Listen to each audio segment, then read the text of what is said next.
Et par ailleurs, c'est un fléau terrible pour le tennis. Les joueurs et les joueuses reçoivent un nombre de messages d'insultes, de haine liés aux paris sportifs. Je suis assez surpris du nombre de joueurs qui disent souffrir mentalement. Aujourd'hui, il y a beaucoup de joueurs, beaucoup de joueuses qui vivent mal le circuit. Tu pleures le soir. Oui, j'ai loupé des Noëls, des anniversaires. C'était mon choix. Chaque année à Roland-Garros, j'espérais. On est champion du monde. En 2018, on regagne la demi-finale aussi ensemble en Coupe Davis.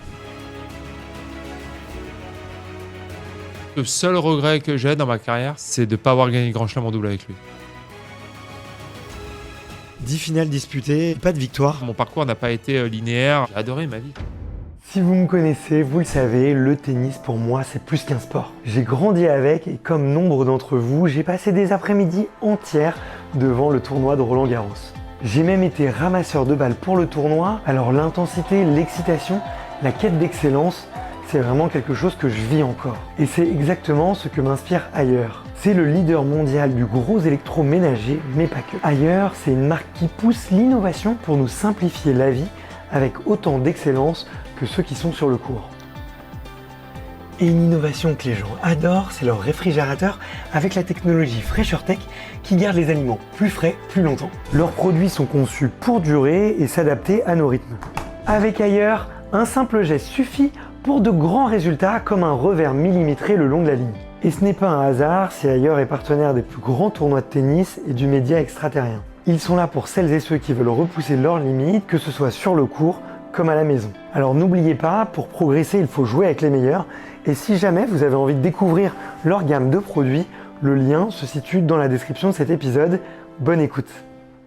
Eh ben salut Julien. Salut. Comment vas-tu ? Très bien, merci. Bon, je t'attrape en pleine semaine de Roland-Garros. Semaine un peu particulière, tu m'as dit que tu travaillais moins que d'habitude. Merci en tout cas d'être venu Avec plaisir. Jusqu'ici et de prendre un petit peu de ton temps. Je te le disais, je suis un petit peu ému pour la première fois en 6 ans parce que j'interviewe les grands joueurs qui jouaient, qui sont un peu avant dans ma génération parce que moi je suis de 90, mais les joueurs que je regardais de loin rentrer sur les cours. Et donc je suis très content d'être là.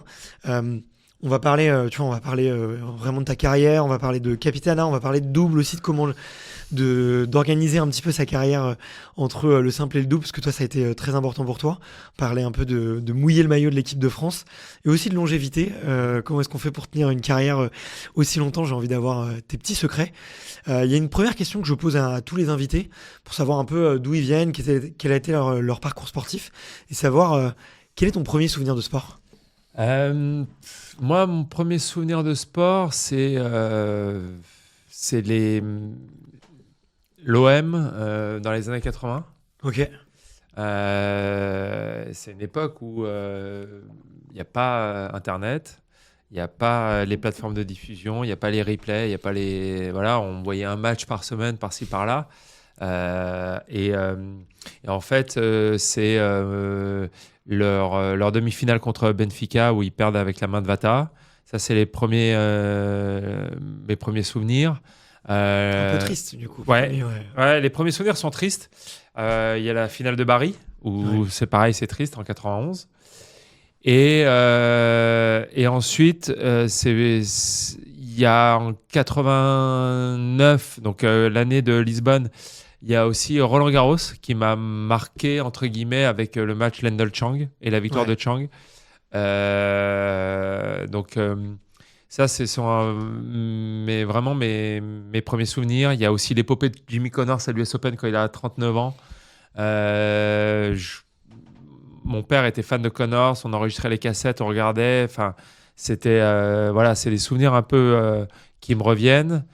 Et ma première émotion exceptionnelle en live, entre guillemets, c'est la finale de la Coupe Davis en 91 à Lyon. Moi, je suis originaire de Bourg-en-Bresse, on habitait là-bas.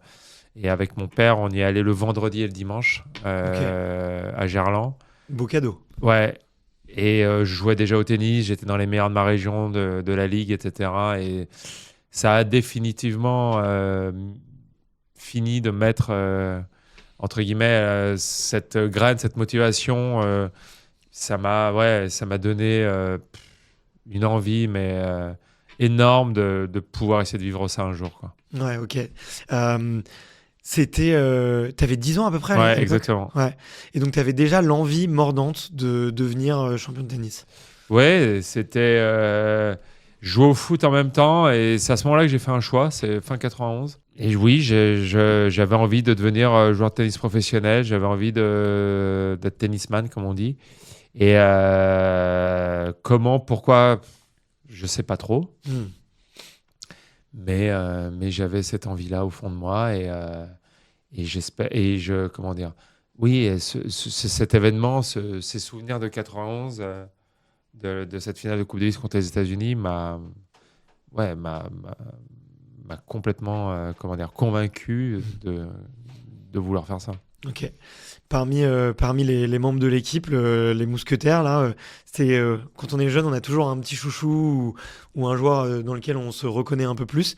C'était qui, toi, les joueurs, en tout cas à l'époque, qui te servaient un petit peu de Chez modèle? les Français, T'as mentionné Jimmy Connors pour ah ton ouais, père, mais c'est un autre tempérament quand même. ouais. Non, moi, après très vite, il y a eu Agassi et il y a eu Sampras. Hmm. Il doit gagner son premier US Open à ce moment-là, en 90 ou en 91, Sampras. Et c'est lui, dans les années 90, que je suivais. C'était vraiment ouais, mon joueur préféré. Quand j'étais à Poitiers, quand j'étais à l'INSEP, oui, je regardais ses matchs. Chaque année à Roland-Garros, j'espérais.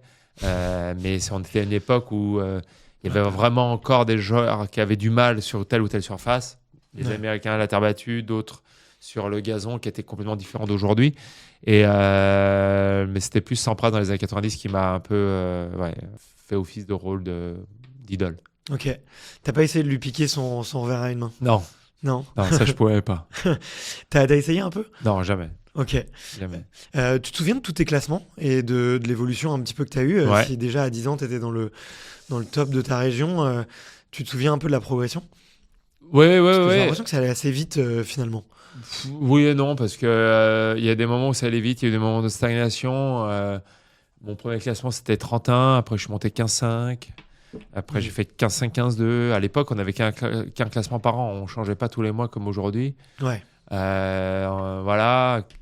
On pouvait faire des très belles saisons d'ailleurs comme ça en Exactement. démarrant à Moi, des bas classements. j'ai fait 15-2, 15-1. Donc, ça, c'était pas une bonne saison. Mais j'ai fait un 5-6-2-6 à un moment donné. C'était pas mal. Bref. J'ai gravi les échelons. J'étais très fort jeune. Dans les meilleurs Français, champion de France par équipe à 10 ou 11 ans. Dans les équipes de France à moins de 14, ce qu'on appelait minime à l'époque. Ok. T'as quel classement à ce moment-là? Je sais plus exactement. Déjà négatif peut-être? Non, pas 12-13 ans.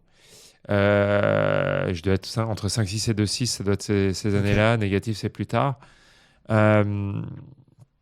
Et puis après, entre 13-14 et 17 ans, j'étais plus du tout le meilleur, plus du tout en équipe de France. J'étais plutôt entre 5 et 8 en France, lié à la croissance, à la puberté, d'autres joueurs qui progressent, pour revenir chez les juniors en moins de 18 ans en équipe de France. Donc voilà, mon parcours n'a pas été linéaire, comme où j'ai toujours été dans les meilleurs, non. Dans les championnats de France individuels, en minime cadet junior, donc moins de 14, moins de 16 et moins de 18, par exemple, j'ai jamais fait mieux que quart de finale. Mais je progressais, j'avais une détermination, j'avais des qualités qui faisaient que certains responsables de la fédération voyaient en moi du potentiel et ont toujours cru en moi. Et ça m'a permis de rester entraîné, supervisé, formé pour me donner les meilleures chances d'y arriver. Ok. T'as commencé à quel âge l'internat du coup et c'était à Poitiers, c'est ça? Ouais, à 11 ans et demi. Waouh. Ouais. C'est un peu dur. C'est un peu C'est un dur. peu tôt. Ouais. Avec le recul, tu te dis que peut-être une année en plus à la maison, ça aurait été... En fait, je suis de la fin d'année, je rentre en 5e. Pour contextualiser, on est donc début des années 90. Tout ce qui est horaire aménagé, des choses comme ça se fait très très peu. Ouais. Et moi, j'avais des copains. Donc moi, je suis à Bourg-en-Bresse, je suis dans un collège public, normal, en 6e. Et je me souviens que mon emploi du temps, le vendredi de 14h à 16h, je finissais par EPS. Ok. Et donc, mes parents et moi, on avait demandé à ce que je sois dispensé de PS ce vendredi après-midi. Je faisais déjà EPS, il y avait deux autres heures dans la semaine, pour me permettre de finir les cours à midi, que ça me libère le vendredi après-midi pour aller m'entraîner ou pour partir en tournoi. J'étais entraîné par la fédération, repéré, etc. J'avais les courriers qui allaient avec. Ça m'a été refusé. Wow, ok. À côté de ça, mes copains concurrents qui habitaient Lyon, dans la même ligue, commençaient à avoir des horaires aménagés. Les Parisiens avaient les horaires aménagés. Et donc moi, je me disais, j'ai pas cette opportunité-là. Bon, comment je vais faire? Et on me propose d'intégrer le pôle France de Poitiers. Et en fait, je me souviens, mes parents m'ont dit, c'est toi qui choisis, etc. Et je me souviens qu'à ce moment-là, j'ai mis du temps à me décider. Et pendant l'été, quand j'ai dit OK, j'y vais, je me suis dit, on te le propose et peut-être qu'on te le reproposera pas. Ok. Et que tu auras l'opportunité d'avoir ces horaires aménagés et que les autres l'ont chez eux, toi, tu l'as pas chez toi. Donc voilà, prends cette opportunité. Donc c'est comme ça que j'ai fait mon choix. Alors maintenant, avec le recul, je dis c'était tôt. Oui, c'était tôt. Parce que 11 ans et demi, c'est tôt. Le premier trimestre a été très dur pour moi. Mais c'est comme tout et on va certainement aborder d'autres sujets plus tard. On prend des décisions en fonction de ce qu'on a comme données à un instant T. Et ça, c'est pareil partout. Bien pareil sûr. quand on a 11-12 ans pour sa carrière, entre guillemets. C'est pareil à 18 ans quand on doit passer le bac ou quand on doit se lancer dans des études. Et c'est pareil plus tard quand on décide de devenir entrepreneur et que quand on est entrepreneur, quand on a des équipes à gérer, à manager, ben, on doit faire des choix, on doit sélectionner des gens, on doit en écarter, on doit en intégrer, bref. Et moi, en fonction des données que j'avais, entre guillemets, à ce moment-là, ça m'a paru être le meilleur choix possible à faire. Après, ça a été dur, mais je ne le regrette pas. Ouais, non, t'as raison. Toute décision jugée a posteriori ne mérite pas vraiment de jugement, en fait, tu vois, finalement, parce que on apprend tellement quand on fait la décision et quand on passe à l'action que Exactement. il y a complètement le biais, puis un peu le biais du survivant aussi également. Quand tu dis que c'était dur, c'était quoi? C'était L'éloignement avec les loin parents. Ouais, l'éloignement des parents. 11 ans et demi, je suis un bébé à ce moment-là. Je suis physiquement, moralement, je suis pas mûr, ce qui est normal. T'es début d'année, donc t'es un peu... Non, je suis fin d'année, moi. Donc, je suis le dernier. Ah ouais, donc, je suis le plus petit, le plus jeune. On est dans une chambre individuelle, au milieu de la forêt, au Crabes de Poitiers. Bon, bah oui, mois d'octobre, mois de novembre, tu pleures le soir avant de t'endormir. Tu pleures. Il n'y a pas de portable, il n'y a rien. On a un coup de téléphone. Alors, à la cabine, ouais, on avait un téléphone dans le couloir. Tu parles à tes parents, tu vas à l'école, tu t'entraînes. Et puis, il y a la vie aussi avec les autres. Même si tu es en chambre individuelle, il y a la vie avec les autres. C'est pas évident. Des garçons de 12 ans, il n'y a pas de la bienveillance partout. Tu es un peu bisuté. Voilà. Premier trimestre, c'était dur. Après, honnêtement, quand j'ai passé cette première année scolaire, après l'année de la quatrième et l'année de la troisième, ces 2 années, pour moi, c'est des bons souvenirs. Je me suis régalé. J'ai eu la chance d'avoir... on avait des entraîneurs qui étaient des formateurs, des éducateurs qui nous faisaient progresser au tennis, qui nous donnaient des bonnes valeurs. Et ça, c'était hyper important. Et ça m'a amené à l'INSEP, dans ma jeunesse, moi, j'ai passé 4 ans où je me suis éclaté et régalé. Ouais. Je te pose une question aussi en tant que parent. À quel point, tu vois, il faut mettre le curseur entre je pousse mon enfant, je l'encourage, et tu vois, pas je le contrains, mais tu vois, un enfant à 11 ans, même s'il a très très très envie de devenir champion du monde, ou tu vois, je sais pas ton niveau d'ambition à l'époque, mais il y a quand même des moments douloureux. Pour les parents, ça peut être douloureux aussi de voir leur enfant un peu triste, tu vois. Même pour eux, c'est très dur à vivre. Moi, ma mère, elle m'a avoué que bien plus tard, que l'éloignement l'avait rendu, c'était difficile pour elle. Parce que ton frère aussi, en plus, ça fait... Après, oui. Mais quand je suis parti, pendant Poitiers. Je suis pas sûr que ça a duré encore quand j'étais à l'INSEP, parce que j'étais plus grand. Mais les 3 années à Poitiers, elle m'a dit je pleurais 5 minutes tous les jours, ça me faisait du bien, parce que tu n'étais pas là. Et je comprends, aujourd'hui je suis papa, petit garçon de 9 ans et demi, 10 ans, qui rêve que d'une chose, c'est de devenir joueur de tennis, et qui est fou de sport aussi, mais je comprends.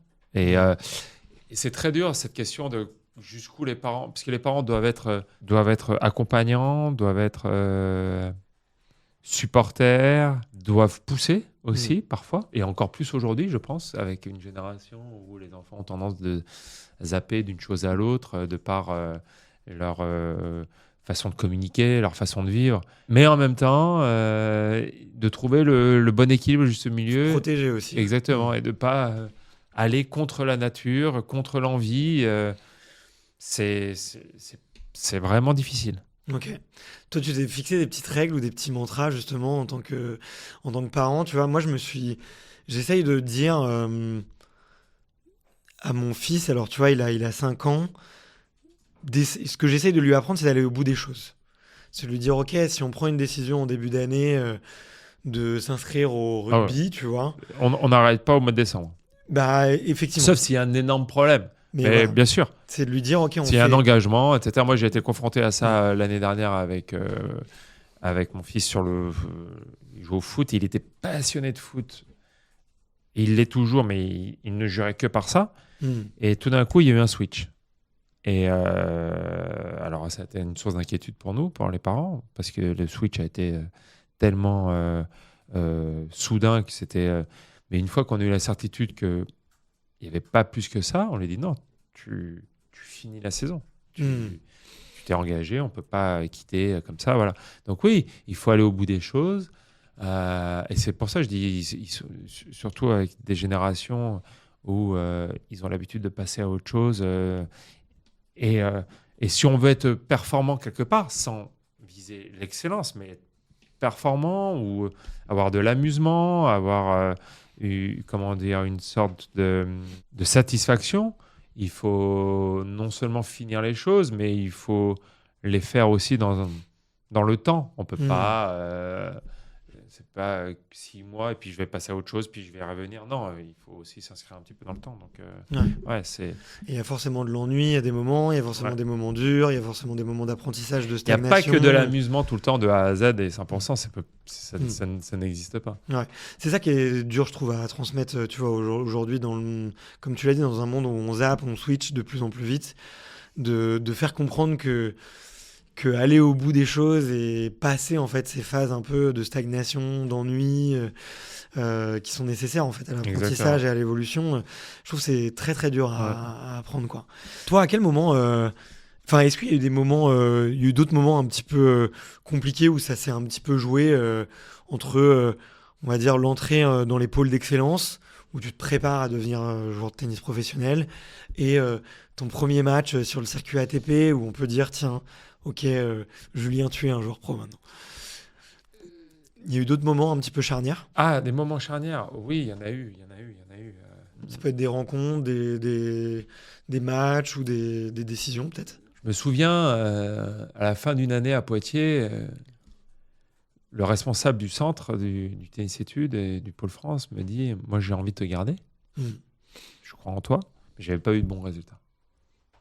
Donc, il y a forcément de la concurrence. Je prends la place de quelqu'un qui n'est pas encore intégré et qui a peut-être des meilleurs résultats ou qui a un peu... Et il me fait comprendre, il me dit, il faut que cet été, sur les tournois, tu aies quelques résultats pour qui vont venir plaider ta cause quand on va refaire les intégrations, etc. Et c'est pas une forme de pression. Moi, je ne l'ai pas ressenti comme ça. Et pourtant, j'étais jeune, j'avais 13 ans, un truc comme ça. C'est qu'à un moment, il y a un système qui est mis en place où il y a des joueurs qui sont sélectionnés pour être entraînés et qu'il n'y a pas de place pour tout le monde, entre guillemets, et que c'est naturel que de temps en temps de demander des résultats, même si c'est jeune, même si les résultats à 13 ans ne présagent en rien de ce qui va se passer 10 ans plus tard sur le circuit. Mais donc il y a des process, des étapes dans dans une jeune carrière qui amène au premier match sur le circuit. Donc, oui, il faut essayer de progresser, de franchir les étapes, de se rapprocher, de progresser. Et tout cela se fait au fil du temps. Et ça amène à ce fameux premier match. Donc, non, il y a beaucoup il y a beaucoup d'étapes, il y a beaucoup de hauts et de bas, il y a des semaines, des années, des mois, je veux dire, où ça se passe bien. Il y en a où on stagne, où c'est les copains, enfin, où il y a la concurrence, où il y en a qui te passent devant, tu comprends pas pourquoi, et puis toi, tu t'accroches, et puis c'est pas évident, mais bah, c'est comme ça, on n'a pas le choix, c'est le sport de haut niveau. Ouais, faut apprendre à perdre aussi, j'imagine. Ouais. Tu te souviens de ton tout premier match professionnel? Oui, mon premier match professionnel sur. Enfin, non, le premier match professionnel, c'est sur un des futurs en qualif ou en tableau final. Exactement, je m'en souviens pas. Je me souviens la première fois que j'ai gagné un match qui m'a permis de prendre un point ATP. C'était un futur à Clermont-Ferrand. Je me souviens la première fois que je me suis qualifié sur ce qu'on appelait les Grands Prix à l'époque, donc c'est les ATP 250 aujourd'hui, à Lyon, chez moi. Voilà, on se souvient de ça. Première fois que je joue à Roland-Garros. Tu as joué dans des destinations un peu farfelues.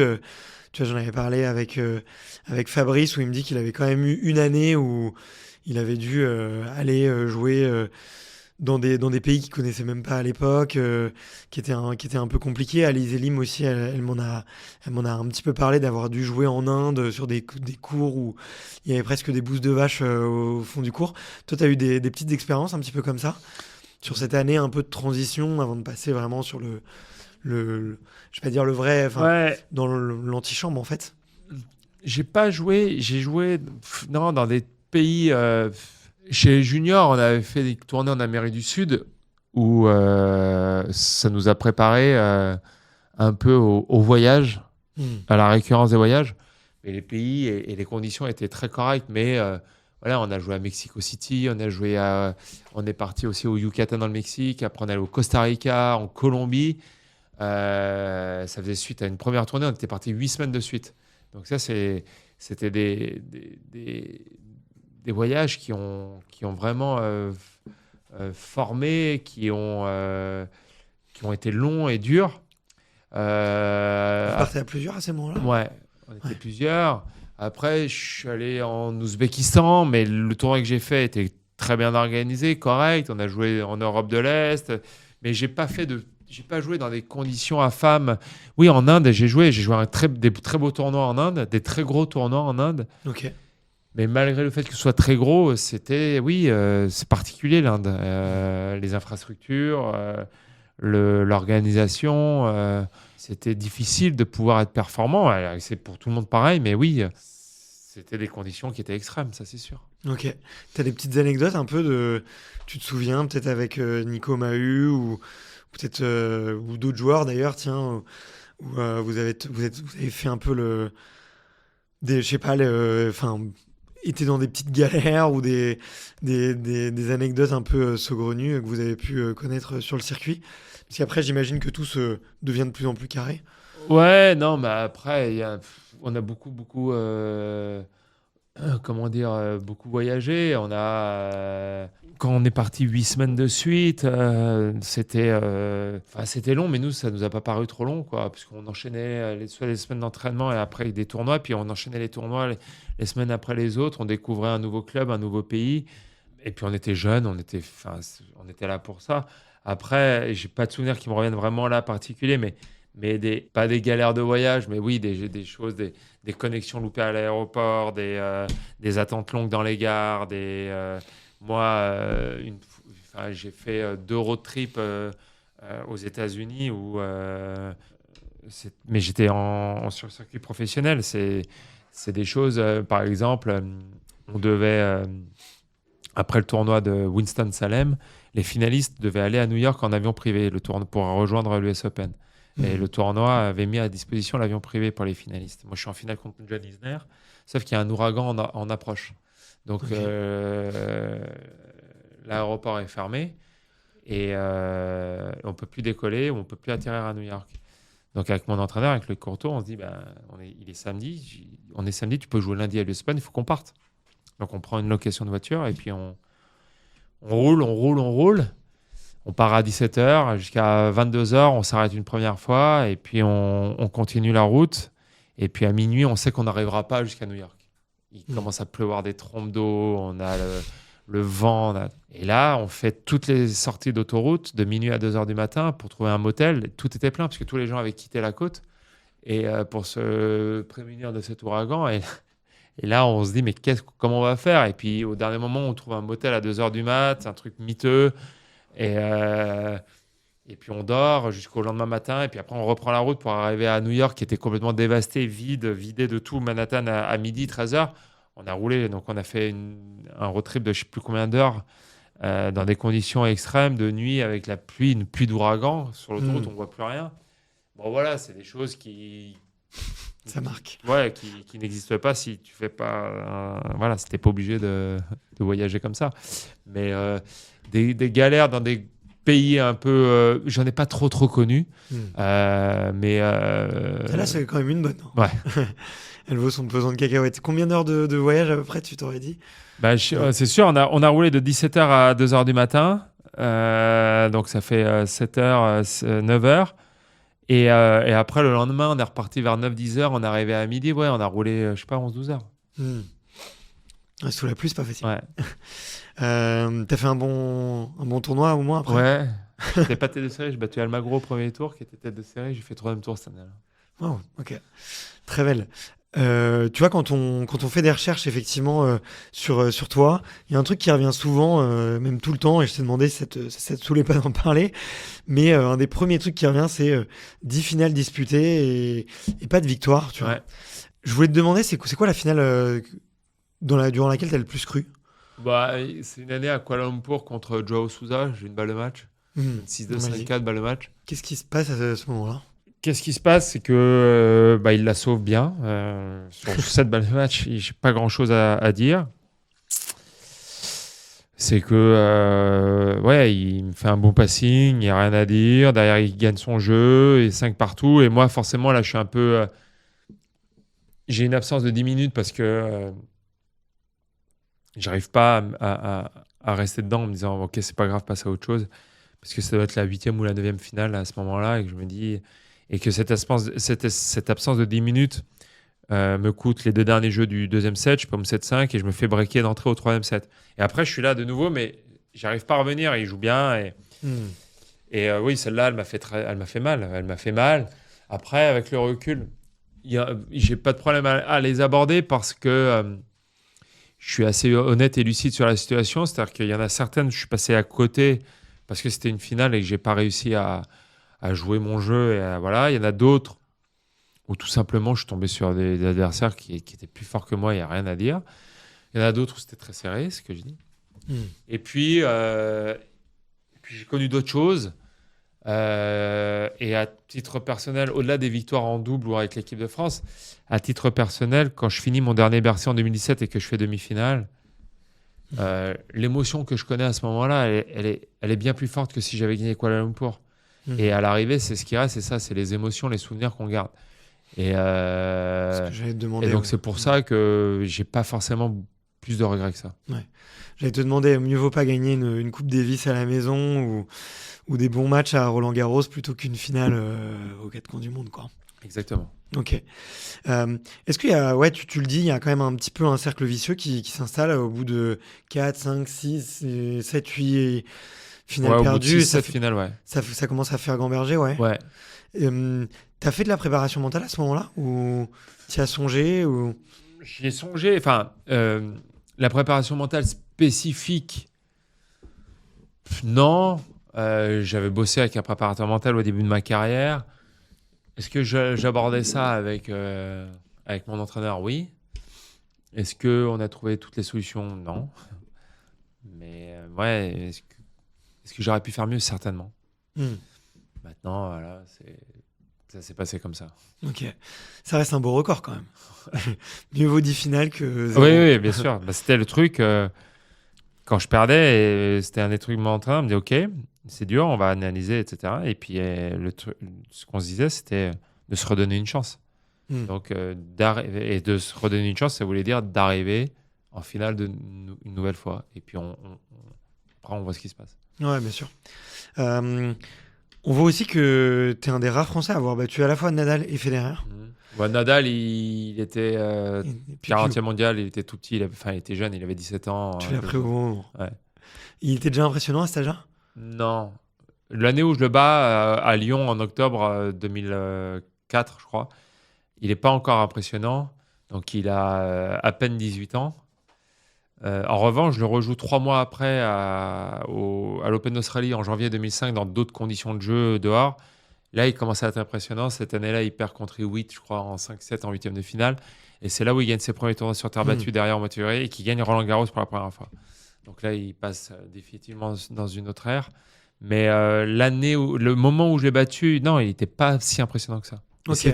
C'était en salle, sur une surface hyper rapide. En fin de saison. En fin de saison, lui, il est au tout début de sa carrière. Ça n'a rien à voir avec quand je l'ai joué plus tard. Ok. C'est fou cette ascension rapide là, que tu décris en l'espace de quelques mois. On a l'impression qu'il passe 10 étages d'un coup en fait. Ouais, non, mais c'était hallucinant. Ouais. Ok. Et tu gardes un bon souvenir de ta victoire contre Federer? Oui, bah, évidemment. À Bercy en 2009, c'était numéro 1 mondial.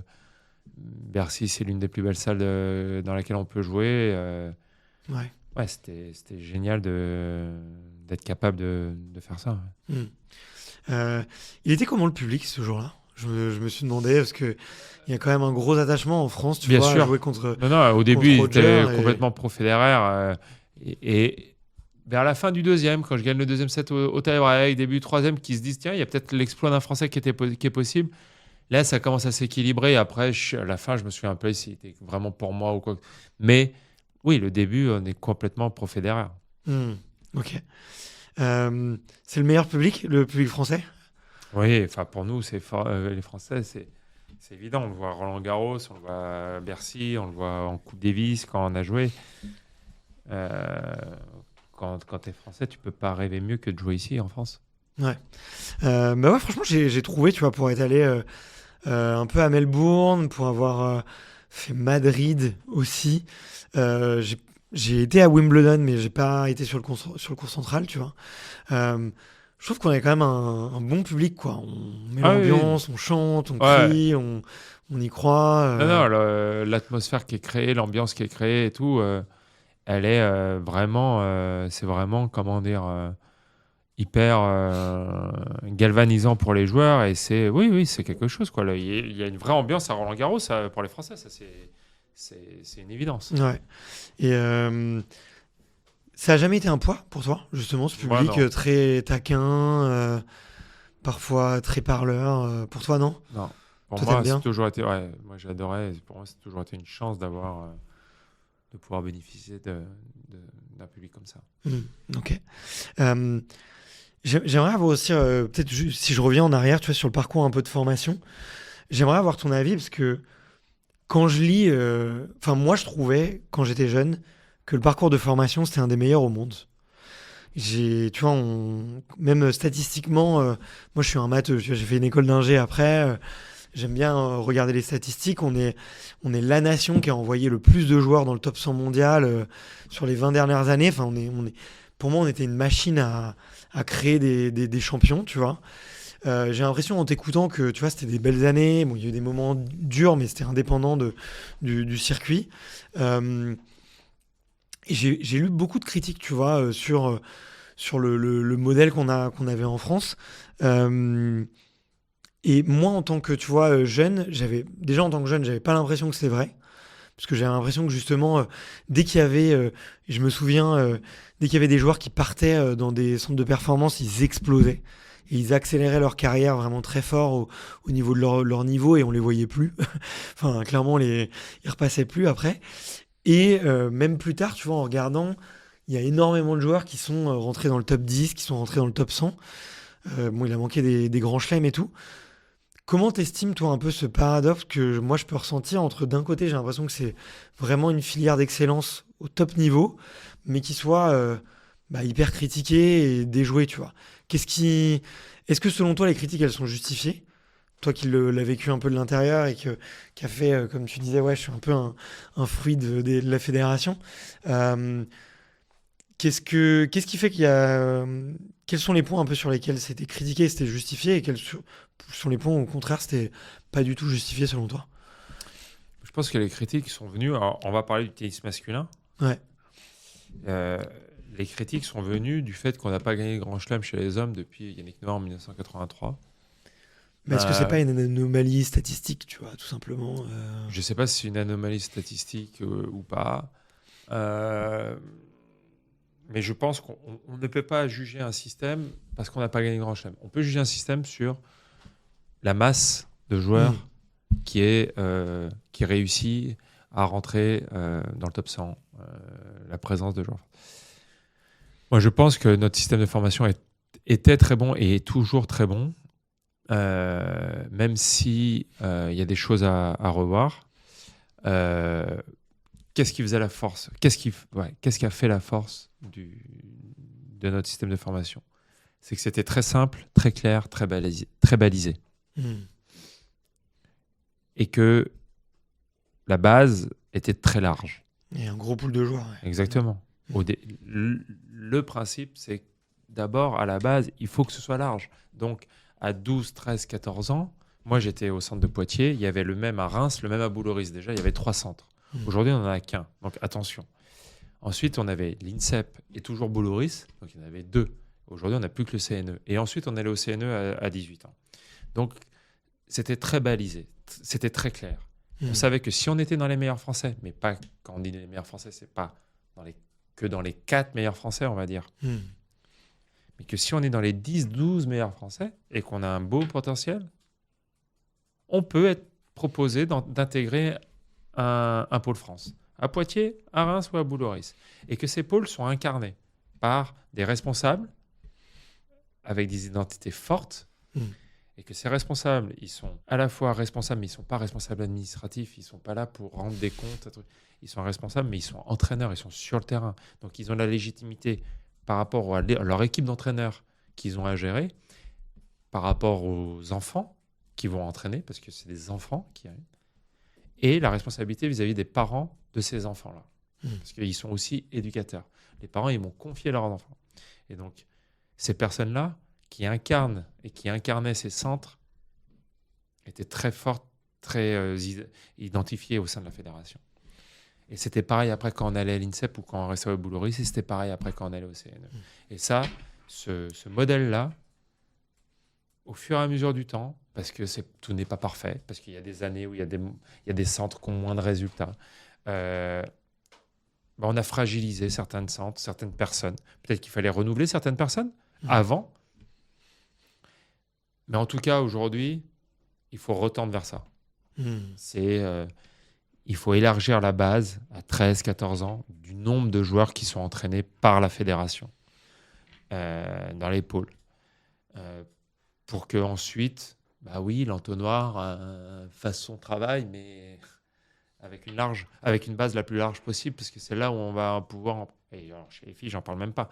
Mais ce système-là, il a permis à un nombre de joueurs incroyable de pouvoir faire une belle petite carrière, d'intégrer, d'être 60e mondial, d'être 70e mondial. OK. Et en même temps, ce système-là a permis de former des Tsonga, des Simon, des Gaël Monfils qui sont arrivés dans les 5 premiers mondiaux ou presque. Ils n'ont pas gagné Grand Chelem, OK, mais ils ont quand même été dans les 5 premiers mondiaux. Et je ne pense pas que s'il y en a un qui n'a pas gagné le Grand Chelem à ce moment-là, je ne suis pas sûr que ce soit à cause de la formation de la fédération. En revanche, la formation de la fédération leur a permis d'arriver à ce niveau-là. Donc il faut aussi, il y a toujours plusieurs façons de voir les choses. Et voilà, plein de choses à ce moment-là ont été mises en place.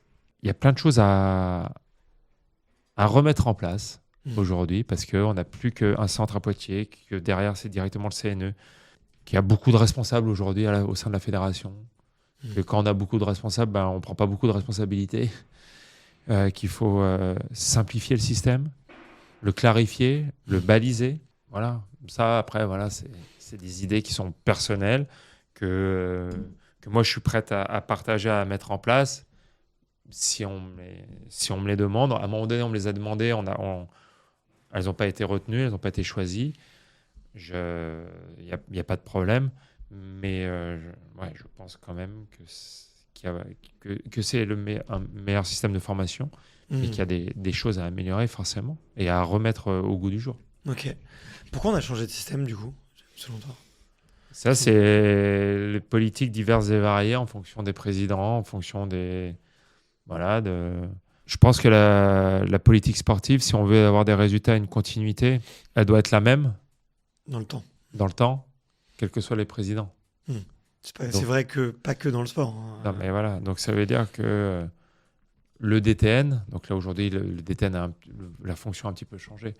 Mais à une certaine époque, les DTN, quand il y avait François Geoffrey DTN, quand il y avait Jean-Claude Massias DTN, Patrice Dominguez DTN, les présidents, que ce soit Christian Bims, Jean Gachassin, un autre, le système, il n'était pas remis en question. Allez, il y avait ce système de Pôle France qui était bien établi et qui fonctionnait, qui tournait et tout n'était pas remis en question tous les 4 ans où il y avait un changement d'orientation. Voilà. Donc ça, le sportif doit être préservé de tout ça et il faut mettre des gens qui connaissent le système à la tête de cette filière de formation, qui connaissent la France, qui connaissent le système français, qui connaissent les hommes et les femmes qui sont à la fédération pour pouvoir faire les bons choix des bonnes personnes aux bons endroits et avec beaucoup de simplicité et d'efficacité. Okay. Voilà. Merci pour ce retour détaillé. Tu vois, j'étais impatient d'avoir ton avis là-dessus. Si je te comprends bien, le rôle de la fédération, finalement, c'est de créer des bons joueurs, de très bons joueurs pro. Et après, ce qui se passe après, finalement, c'est aux joueurs de... on ne peut pas mettre toute la responsabilité sur une fédération, sur un système. C'est ce que je pense. Ouais. Et on a un exemple qui a très bien fonctionné, c'est Amélie Mauresmo, et qui a gagné un grand chelem. Amélie Mauresmo, elle est entraînée dans ses plus jeunes âges par la fédération, dans les centres nationaux. Elle a été à l'INSEP, elle a été au CNE, et puis ensuite, elle a pris sa carrière en main. Le CNE, ça ne lui a plus convenu, où elle avait passé l'âge, etc. Elle a d'abord pris un premier entraîneur qui était sud-africain, je crois. Ensuite, elle a allé chercher un autre entraîneur, Alexia de Chaume. Ça s'est arrêté avec Alexia de Chaume. Elle décide de collaborer avec Loïc Courteau et puis mettre un plan en place. Physiquement, il faut qu'elle soit plus forte. Ok, elle embauche un préparateur physique. Et puis, elle a des objectifs élevés. Et puis, elle se structure, elle se staffe pour atteindre en adéquation avec les objectifs élevés pour se donner le maximum de chances d'atteindre ses objectifs. Et puis, elle a atteint ses objectifs en gagnant des grands chelems, en gagnant la Fed Cup et en étant numéro 1 mondial. Voilà, ça on a le modèle. Ah, bien sûr, ok. Et selon toi, est-ce qu'il y a un besoin d'accompagner les joueurs justement pour apprendre à se staffer, entre guillemets tu vois, c'est un peu le petit écueil qu'on entend des fois sur d'un seul coup, les joueurs sont hyper couvés, hyper préparés dans un centre avec leurs copains, avec des entraîneurs et tout. Et puis... Après, ils sont un peu lâchés dans la nature. Il y a une transition qui est difficile, mais oui, il faut apprendre à s'entourer. Mais aussi, si le travail est bien fait en amont dans les centres, dans les pôles France, etc., que tu es éduqué d'une certaine manière par tes entraîneurs, par tes formateurs, éduqué sportivement, éduqué humainement, ça va t'aider à faire des bons choix après pour bien t'entourer, de voir quel type d'entraîneur va te correspondre à la fois sur le plan technique, le plan tennistique et le plan humain aussi. Et ça fait partie d'un tout. Donc, il y a du travail à faire là-dessus, évidemment, mais c'est après aux joueurs de prendre ses responsabilités. Non, et puis ça s'apprend aussi de bien s'entourer. Ça fait partie un peu du talent aussi. Et c'est Exactement. pas facile, quoi. De prendre les bonnes décisions, ça fait partie d'une carrière. Je voulais t'amener un peu sur le sujet du capitanat que tu as cédé l'année dernière. Non, là, j'ai cédé là il y a 1 mois, 2 mois. Excuse-moi. Ouais, ok. Mais la décision, elle n'était pas plus... Non. Ok. Plus ancienne, pardon, excuse-moi, j'ai fourché dans mes notes. Qu'est-ce qui t'a donné envie de te lancer dans ce projet-là? Qu'est-ce qui m'a donné envie? C'était que quand je suis en fin de carrière en 2018, l'équipe de France féminine performe correctement. C'est-à-dire qu'elle est dans le groupe mondial, elle fait demi-finale, quart de finale, demi-finale. Mais que l'équipe n'est pas au complet, parce qu'à ce moment-là, Caroline Garcia avait décidé de ne plus jouer en équipe de France, on commence à sentir que Alizé Cornet n'est pas éligible à ce moment-là parce qu'elle a des petits soucis, et qu'il y a un peu un manque de vivier qui commence à se faire sentir. Mais celles qui sont là, Pauline Parmentier, Christina Mladenovic, entre autres, elle joue le job à fond, et il y a une bonne énergie qui se dégage de cette équipe, et elles sont motivées pour jouer pour l'équipe de France. Et moi, en tant que joueur, ça a toujours été ma priorité, l'équipe de France. Et donc, je me dis, OK, moi, j'arrête en fin 2018, c'est sûr que j'arrête. Je sais que Yannick Noah arrête, donc voilà. La Coupe Davis, c'est trop tôt. J'ai joué avec les mecs. Je ne vais pas postuler pour la Coupe Davis tout de suite. Bah tiens, je vais postuler pour les filles. L'équipe de France, ça m'intéresse. Et, voilà. Et c'est comme ça un peu que je me suis intéressé et que j'ai été choisi par le DTN et le président de l'époque et que je me suis lancé dans l'aventure. Ok. Tu avais noté un peu tes forces, tes faiblesses, les points forts ou des choses que tu avais envie de mettre en place? Non, je n'avais pas noté mes forces, mes faiblesses. J'avais une idée assez précise de ce que je voulais essayer d'incarner. Tu peux nous le partager? Quel type de entre guillemets, management, ce que je voulais, c'est qu'on soit ensemble et qu'on essaye de gagner. Et la première étape pour gagner, c'était d'être au complet, pour être les meilleurs possibles sur le papier. Et ensuite, c'était de faire converger tout le monde vers un objectif commun. L'objectif commun, c'est, OK, les filles, moi, si je m'intéresse à vous, c'est que je vais essayer de vous faire connaître l'émotion énorme de gagner la Fed Cup. Je l'ai eu la chance de gagner la Coupe Davis. Je vous souhaite de gagner un grand chelem en simple un jour. C'est le plus beau truc qui puisse arriver dans le tennis. Mais je vous jure, si vous gagnez la Fed Cup, vous allez vous en souvenir toute votre vie. C'est d'essayer d'arriver à ça, de les convaincre que ça pouvait être quelque chose de grand, quel que soit un peu leurs différents personnels, égaux, voilà. Et de travailler en équipe, de travailler avec mon staff vers ça, pour tendre à ça. Et c'est ce qu'on a réussi à faire. Et c'est quelque chose, c'est un souvenir qui est magnifique. Qu'est-ce qui fait peur quand on arrive capitaine? Est-ce qu'il y a des choses qui effraient un peu, ou qu'on redoute, ou qu'on appréhende? Est-ce qu'on va faire les bons choix? Est-ce qu'on va pouvoir faire passer les bons messages? Est-ce qu'on va trouver les solutions sur le terrain? Oui, ça, c'est des doutes qui sont là.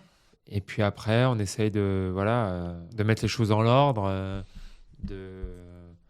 d'abord de faire la sélection, et puis après, quand on est ensemble, qui je vais faire jouer, comment, contre qui, pourquoi, l'annoncer, l'expliquer, le développer, l'argumenter, de préparer stratégiquement la rencontre, et après d'être soi-même, d'être honnête, d'être vrai, parce que quand on est honnête et vrai avec son équipe, elles le ressentent.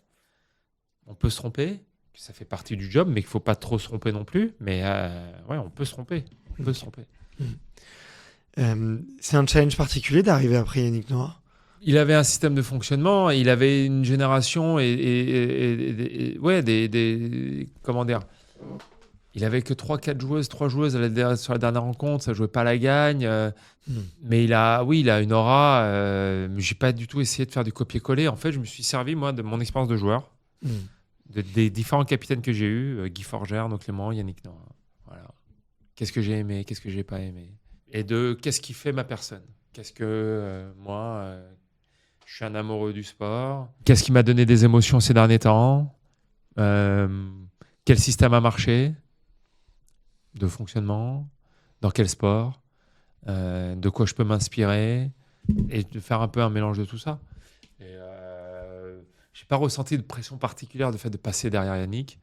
Je voulais juste essayer avec ma personnalité, mon amour du sport, gérer cette équipe et essayer de la faire gagner. Ok. Il y a des choses que tu as mis en place, peut-être, je sais pas, des choses un peu concrètes dès le début, ou avec certains rituels ou certaines choses que tu avais envie de, tu vois, que ça soit un petit peu ta touche, la touche Julien. Non, pas certains. C'était pas des rituels et j'ai pas mis en place des choses rigides. Voilà, ça c'est obligatoire. Ça se passera comme ça à chaque rencontre, non? Parce qu'il y a beaucoup d'adaptations à avoir parce qu'on est un sport quand même individuel, itinérant et c'est compliqué en fonction du moment de la saison. Je récupère des joueuses au mois de février. Il y en a certaines qui sont dans un bon état de forme, d'autres qui manquent de confiance. Et puis au mois d'avril, c'est pas pareil. Et puis au mois de novembre, c'est encore pas pareil. Donc, il y a obligé d'avoir beaucoup d'adaptations par rapport à ça. Mais oui, dans l'énergie, dans une dynamique et dans l'état d'esprit, toujours essayer d'être dans la même vibe, dans le même leitmotiv avec mon staff, d'essayer de dégager et d'insuffler, d'impulser quelque chose qui était toujours présent. Moi, que oui, ça devait être un objectif, l'équipe de France doit être un objectif, doit être une priorité, que on ne joue pas que pour soi, qu'on essaie d'aider son équipe, quelle que soit la manière, qu'on soit sur le terrain, pas sur le terrain. Bon, voilà. Et parfois ça passe et parfois ces messages ne passent pas ou ne passent plus. Ok. Qu'est-ce qui fait que ça s'est arrêté? Ça faisait 6 ans. Ça fait 6 ans qu'on a gagné. Que là, il va y avoir un renouvellement de génération au niveau des joueuses et que je pense que c'était le bon moment d'arrêter parce que aujourd'hui, il faut qu'il y ait un nouveau départ avec des choses très claires, que l'équipe de France, ça doit être une priorité, que ça doit être un objectif, que ça doit être partagé par tout le monde de la même manière et que peut-être qu'en ayant vécu des choses avec certaines et que il n'y a plus cet alignement-là et quand il n'y a pas cet alignement-là, on ne peut pas avoir des résultats et que quand on n'a pas les résultats escomptés, c'est dur de continuer dans cette voie-là. Donc, c'était le bon moment, je pense. Ok. Qu'est-ce qui fait que ça a perdu un peu de sa saveur et de sa splendeur? C'est quoi? C'est le nouveau format qui met moins au jeu? Je pense que le nouveau format n'aide pas. Je pense que les joueurs et les joueuses sont sollicités de toutes parts par beaucoup de choses.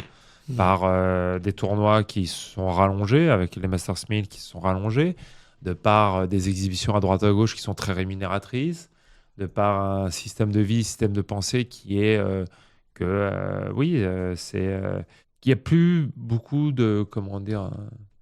d'événements au moment qui sont sacralisés. C'est-à-dire que oui, on a les 4 grands chelems qui sont là, puis il y a tout un circuit qui est autour, mais que les Coupes Davis et les Fed Cup se sont un petit peu dilués là-dedans, dans ces calendriers, alors que ça devrait être des points de passage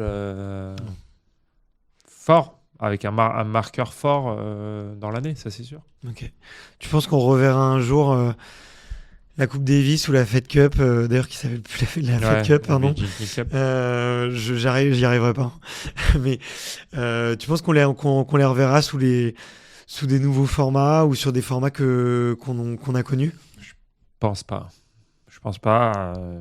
Il y aura des solutions hybrides comme il y a un peu en Coupe Davis là, avec 2 tours sur le format home and away, soit à la maison, soit à l'extérieur, avec une phase finale à 8 équipes sur un lieu unique. Et je pense que ça va perdurer. Et, voilà, c'est le calendrier, c'est l'air du temps qui veut qu'il y ait de plus en plus de compétition, mais en même temps, beaucoup d'argent à droite à gauche aussi. Et que je pense qu'on bon, ils ne reviendront pas en arrière. Ouais, si je comprends bien, c'est aussi un peu une histoire de modèle économique qui est dur à trouver et qui est Ouais. beaucoup moins intéressant pour Pour certaines fédérations, certains pays. Donc, oui, c'est. pour les joueurs. Ok. Ouais. Tu comprends que ça peut être un enjeu, l'argent, pour certains athlètes ou certaines athlètes.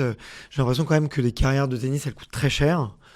Que c'est beaucoup de sacrifices ou d'investissements en début de carrière, peut-être pour des parents aussi ou quoi, et avoir l'envie d'un certain retour sur investissement, ça peut paraître aussi justifié dans certains cas. Bien sûr que l'argent peut être une source de motivation et que là-dessus, moi, j'ai aucun problème avec ça. C'est compréhensible. Et il y a des joueurs qui sont tout à fait clairs là-dessus et qui font des choix, après, des choix de carrière, des choix de programmation de tournoi en fonction de ça. Après, voilà, c'est un savant mélange de savoir qu'est-ce qui est le mieux. Performance, atteindre ses objectifs, côté financier, investissement, comment on s'entoure, parce qu'effectivement, alors les prize money augmentent, mais avant d'être dans les tournois du Grand Chelem, dans les 100 premiers mondiaux, dans les 80 premiers mondiaux, là on commence à bien gagner sa vie, bah, sur les autres circuits, et quand on est moins bien classé, oui, le tennis ça coûte de l'argent, on paye nos frais, il y a beaucoup de voyages. Les billets d'avion, la restauration, les hôtels. Et puis, il y a un encadrement, un entraîneur, un préparateur physique éventuellement sur certaines séances, des choses comme ça. Donc oui, tout s'accumule. Donc, tant qu'on n'arrive pas à passer cette barre, à rentrer dans les tournois du Grand Chelem régulièrement et à avoir un prize money conséquent, ben oui, c'est pas évident Ouais. d'investir et d'investir de l'argent qu'on n'a pas au départ. Ok. Ouais, c'est vraiment le prize money des grands chelems qui fait la différence. Surtout chez les filles, chez les garçons, l'autre circuit, il y a quand même de beaux prize money aussi, mais oui, les grands chelems font une vraie C'est différence. ça qui te sécurise, quoi. Ok. Je voulais parler un petit peu de double. Ouais. Toi, tu as eu une très très belle carrière en double. Tu as atteint la 5e place mondiale. Tu as gagné Roland Garros en 2014, si je me trompe. 12 titres ATP. Beaucoup avec Nicolas Mahut. Ouais. Vous vous êtes rencontrés très jeune, il me semble. Ouais, Ouais. tu l'as dit à Poitiers. Ouais, on s'est rencontrés, on avait 11-12 ans. Ok. À Poitiers, 12 ans.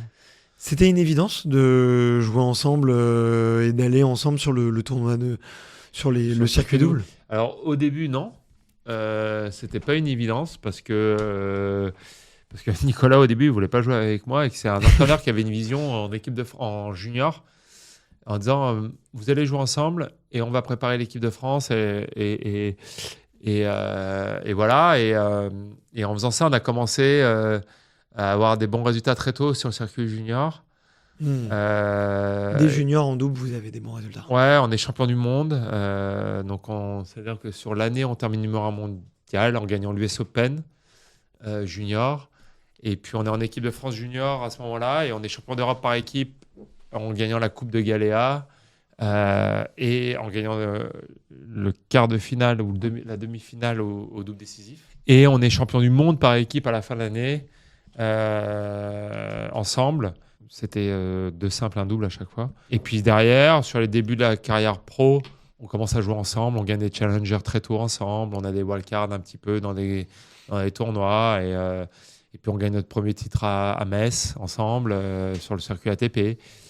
Et puis après, le fait qu'on n'ait pas progressé en même temps au niveau simple, ça a été difficile de jumeler les deux parce que y a des choix de programmation à faire entre le simple, le double, des tournois. Bah là, je vais jouer en simple sur tel tournoi, mais je vais pas jouer le double.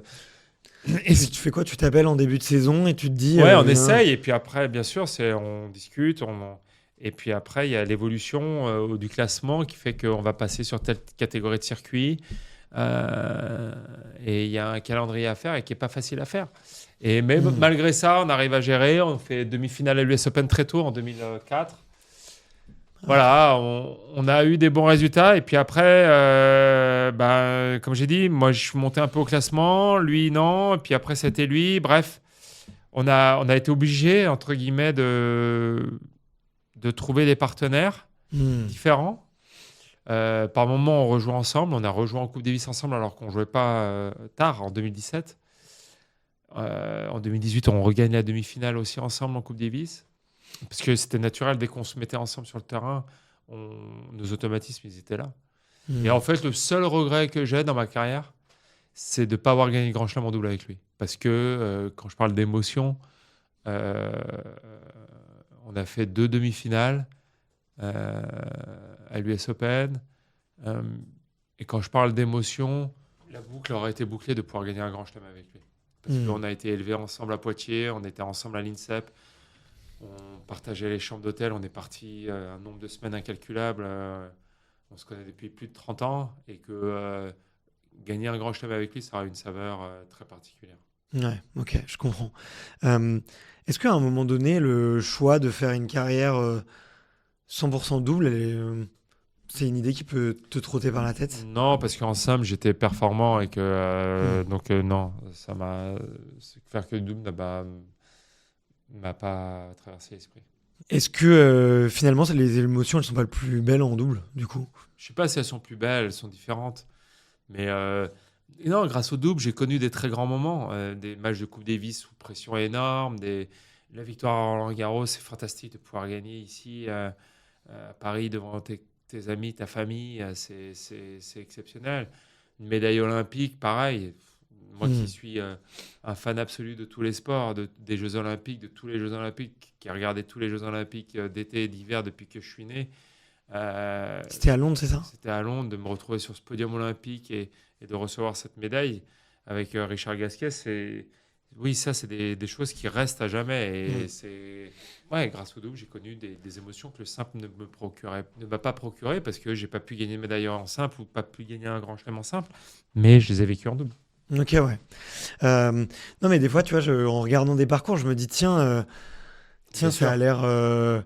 difficile en simple. Ouais, ça a l'air des fois un peu plus difficile en simple, ça cause plus de blessures.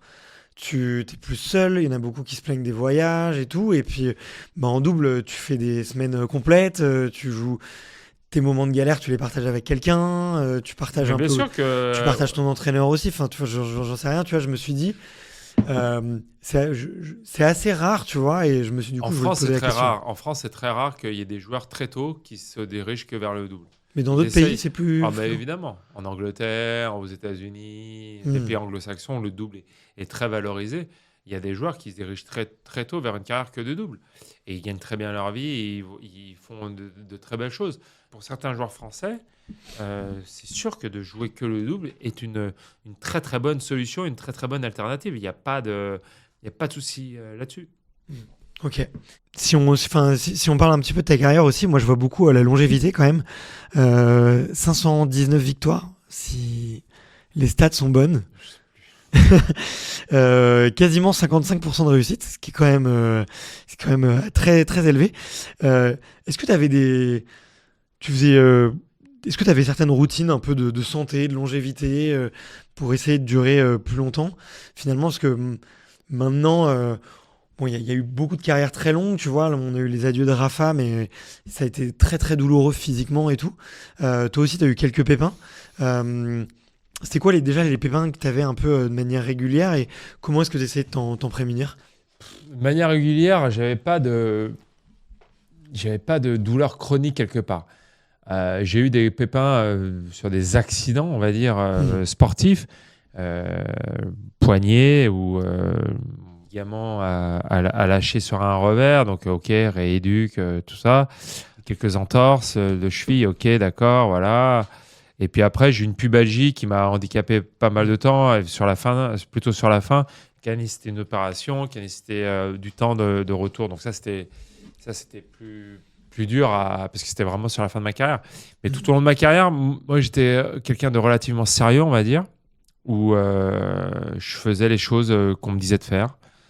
Sur le plan nutrition, sur le plan préparation physique, entraînement, hygiène de vie générale, mais sans me contraindre. C'est-à-dire que j'ai toujours essayé de garder un équilibre et de pouvoir, sans faire d'excès dans tout.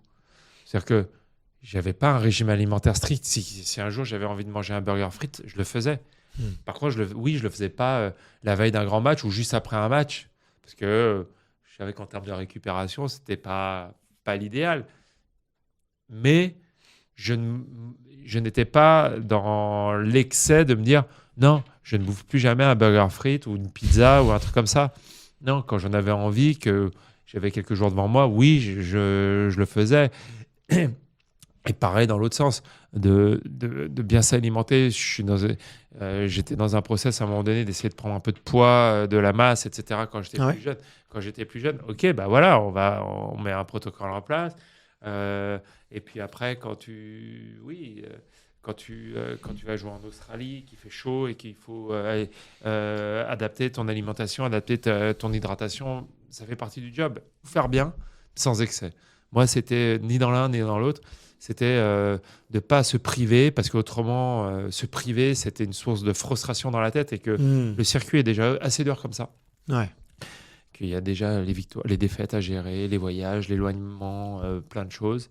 Donc, si en plus on rajoute une contrainte liée à un plaisir que peut représenter l'alimentation, la boisson, des choses comme ça, bah, c'est quelque chose de difficile. Gilles Simon était là-dedans aussi. Alors, encore lui, un peu plus dans l'extrême que moi, parce qu'il disait, oui, je fais plein de concessions sur plein de choses, j'ai pas envie d'en faire là-dessus. Ouais. Bon, voilà. Donc, quand on est au clair avec ça et qu'on le vit bien et que c'est acté, bah, je pense que ça aide à ce que son corps tienne. Ok. Mentalement et physiquement, on est bien, quoi. Ouais, bien sûr, bien sûr.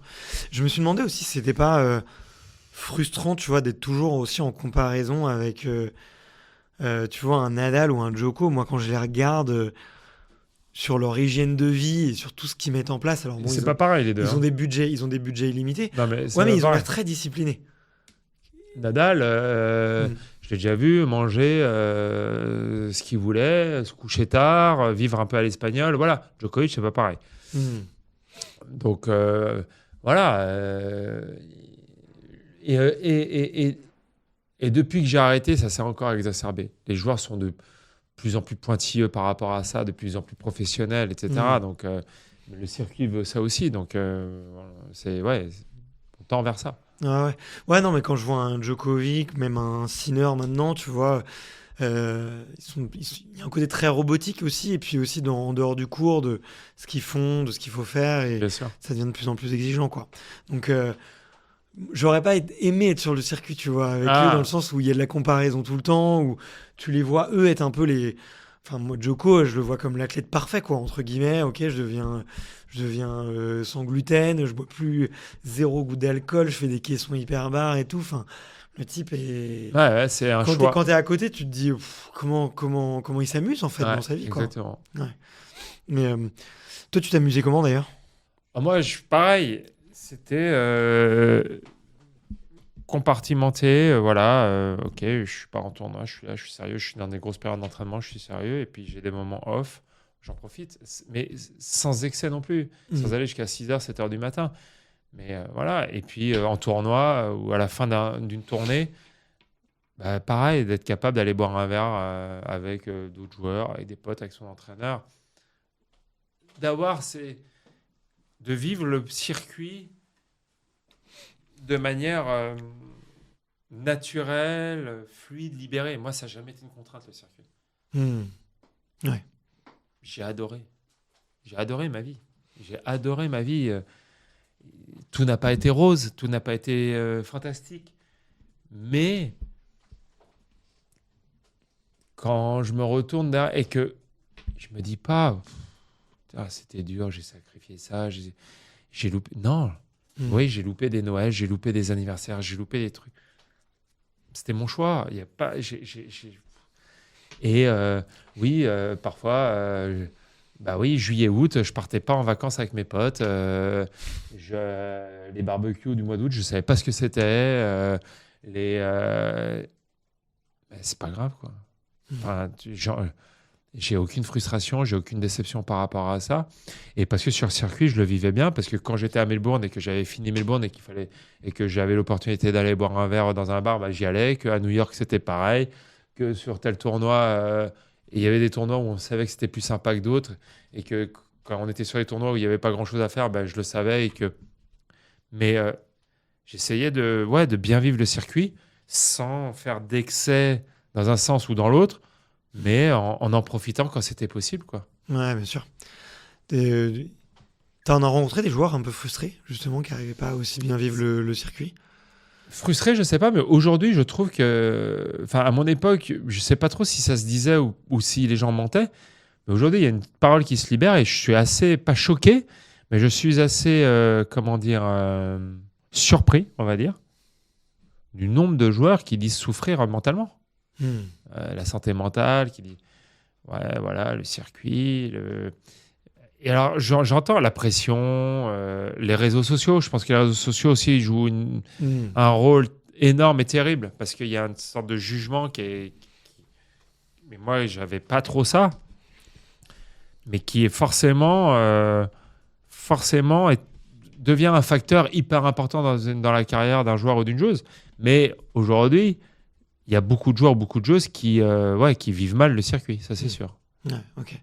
Je sais pas si tu as vu cette courbe qui est parue dans un reportage, mais en gros, tu as une courbe vraiment parallèle entre l'apparition des réseaux sociaux et le nombre de tentatives de suicide chez les jeunes aux États-Unis. Et tu vois, et c'est 2008, enfin c'est vraiment 2007-2008, apparition des premiers réseaux sociaux. Et là, les courbes se suivent de manière parallèle. Alors, on peut dire, est-ce que il y a de la causalité? Je sais, je suis pas assez scientifique et expert pour le croire. En tout cas, on voit qu'il y a très clairement Un lien. un lien, quoi. Donc ça, je veux bien le croire, effectivement. C'est plus dur maintenant, du coup, avec ces réseaux, les images. Qu'est-ce qui est plus dur? C'est d'être beaucoup plus en comparaison, c'est d'être beaucoup plus jugé par les autres, Juger, regarder les autres joueurs. les paris, les parieurs. Les parieurs, Les parieurs, ça c'est dur. c'est un fléau terrible pour le tennis. Toi, tu as eu des problèmes avec ça? Pas tant que ça. Mais aujourd'hui, c'est un fléau terrible. Et les joueurs et les joueuses reçoivent un nombre de messages d'insultes, de haine liés aux paris sportifs. Wow, ok. Donc, c'est un vrai sujet. Donc ça, c'est très difficile. Ils t'en parlent, toi? Des fois, les joueuses, elles t'en parlent? Bien sûr, ouais. Mais c'est connu. Enfin, mais même moi, sur la fin de ma carrière, j'en ai reçu des messages sur Twitter, enfin sur X ou sur Instagram moins. Mais aujourd'hui, Instagram, c'est devenu... Et X, c'est pareil. Avec l'anonymat sur X, c'est des déferlements d'insultes, de haine où c'est chaque match. Et sur Instagram, c'est pareil. Et les joueurs, donc les joueuses, oui, ils se sentent jugés parce qu'il y a toujours des commentaires. Il y a, quoi qu'il arrive, des commentaires qui apparaissent à chaque match. Et c'est leur quotidien. C'est leur quotidien. Donc, au fur et à mesure, c'est difficile pour eux. Ça les impacte de manière terrible. Ok. Tu sais s'ils sont accompagnés là-dessus? De plus en plus. Sur comment gérer. Je pense que oui, de plus en plus. Ils sont, Ok. Et même certains tournois mettent des choses. Je sais que Roland Garros met une cellule en place aussi pour le tournoi Roland Garros pour accompagner les joueurs et les joueuses qui le souhaitent là-dessus. Ok. Mais écoute, merci de partager ça. C'est vrai on le dit pas beaucoup. Et outre le fait que naturellement, les réseaux sociaux sont un peu toxiques, parce qu'effectivement, on est très sollicité, on est très jugé, on se compare aux autres aussi. Mais en plus, avec ce phénomène de paris, j'imagine que doit y avoir beaucoup de haine et de violence. Moi qui me plains des fois avec les commentaires YouTube, je suis quand même bien verni à côté. Je voulais parler un petit peu de la suite, c'est un petit peu business. Tu as touché au Capitana, tu as été un peu consultant, tu as fait pas mal de choses. Qu'est-ce qui te donne envie là pour la suite? Le sport, dans sa globalité, me donne les plus belles émotions. Quand je regarde des événements sportifs, quand je m'intéresse à tous les sports, c'est ce qui me parle. Donc, rester dans le sport m'intéresse et pour moi un objectif. Aujourd'hui, je suis consultant un petit peu médias, radio pour RMC. Je vais essayer de renforcer ma place de consultant média parce que c'est quelque chose qui me plaît, dans lequel je suis pas trop mauvais et que j'ai envie d'évoluer. Après, je suis dans une phase un peu de transition et ouvert à tout, de pouvoir partager mon expérience dans d'autres sports, dans d'autres organisations sportives. Ça m'intéresserait énormément. parce que moi, je me suis nourri notamment du rugby, de certains managers dans le rugby, de voir comment on peut transposer dans les sports collectifs, notamment la performance individuelle dans les sports collectifs. Comment moi, mon expérience d'ancien joueur peut, dans les notions de progrès, de s'améliorer individuellement pour le bien d'une équipe, peut être transposable. Mon expérience d'ancien capitaine aussi, d'avoir travaillé avec un staff, d'avoir travaillé avec des joueurs, des athlètes individuels pour un collectif.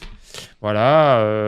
Et puis, pourquoi pas aussi en entreprise, au-delà des interventions communes que d'autres anciens sportifs peuvent faire et que je fais de temps en temps, mais aussi, au-delà de ça, de manière peut-être plus pérenne au sein d'une entreprise, d'une start-up, comment aider les managers à gérer leurs équipes, comment aider les collaborateurs à accepter le management de certaines personnes. Voilà, c'est des choses qui, pour moi, qui peuvent, dans lesquelles je peux aider, apporter quelque chose et qui sont dans un coin de ma tête. Ok, d'accord. Donc, plutôt en entreprise, conférences et médias un peu plus. Ouais. Tu as quelques investissements ? J'ai 2 ou 3 investissements. J'en ai un dans un club d'e-sport à Boulogne-Billancourt, GameWard. J'en ai un dans un fonds d'investissement dans le sport, le fonds Link Sport. Un autre dans une boîte de diffusion de sport en streaming qui s'appelle Sporthall. Voilà.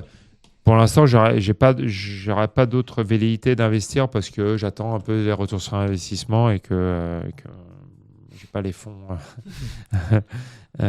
illimités. Mais c'est un aspect économique et business qui différent et qui m'intéresse. Ok. Écoute, j'ai bientôt fait le tour de mes questions. J'ai des petites questions de la fin auxquelles on peut répondre un petit peu rapidement. La toute première, c'est quoi le dernier film ou documentaire de sport que tu nous recommandes, qui t'a bien plu et dans lequel tu as appris des choses ? Le dernier documentaire, j'en vois tellement. En plus, c'est pour ça, je me suis dit, tiens, il faut que je lui pose la question. Il t'en aura peut-être quelques-uns sympas à me recommander. Chasing the Sun sur la victoire des Springboks, mais pas celle-ci. Pas en France en 2023, mais la dernière Coupe du Monde en 2019 au Japon, quand ils gagnent là-bas. La manière dont le coach reprend l'équipe, alors qu'ils étaient au fond, ce que ça représente pour eux d'être un Springbok, j'ai trouvé ça monumental. Okay. Monumental. Trop bien. Écoute, je ne l'ai pas vu, donc je le regarderai. Ouais. La chance. Il vaut le coup. La chance de ne pas l'avoir vu. Eh ben, écoute, je vais me le mettre dès ce soir dans ma petite playlist. Tu lis un peu ? Ouais. Est-ce que il y a des bouquins ? C'est quoi ton bouquin préféré ? Celui que tu relirais si tu partais sur une île déserte, tu prendrais lequel ? J'en prendrais quelques-uns. Je reprendrais Le Petit Prince. Ok. Je reprendrais Candide. J'ai adoré Windows on the World de Buck BD. Ok. Je n'ai pas lu celui-là. Très bien, j'en arrive à ma toute dernière question. C'est de savoir quel est le prochain invité ou la prochaine invitée que tu me recommandes d'aller interviewer pour refaire un peu le monde du tennis. Dans le tennis ? Pas nécessairement. Ça peut être... généralement, je dis soit un ou une amie, ça peut être quelqu'un que tu aimes bien, que tu as découvert récemment et que tu as envie que tu aimerais bien découvrir plus, tu vois, avec qui tu me recommandes d'aller me poser pendant 1h30 pour parler sport et performance. Moi, j'aimerais bien que tu aies Hugo Mola. Ok. Je le connais pas et je trouve que ce qu'il fait avec le Stade Toulousain est admirable. Et je m'en suis beaucoup inspiré.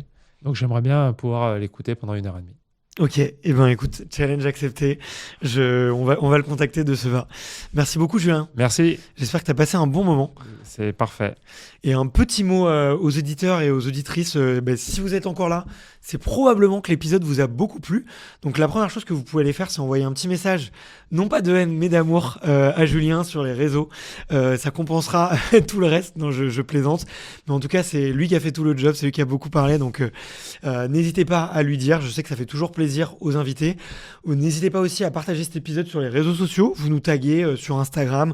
On repartage tout le monde.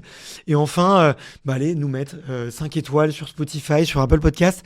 Ça nous fait hyper plaisir et c'est comme ça qu'on arrive à aller convaincre des agents ou des athlètes en direct en leur montrant que vous êtes très nombreux à nous suivre et que ça vaut vraiment le coup de passer et qu'on a des très bons commentaires. Donc, sachez que ça nous aide beaucoup. Voilà, on se retrouve très vite et je vous dis à la semaine prochaine. Ciao, ciao!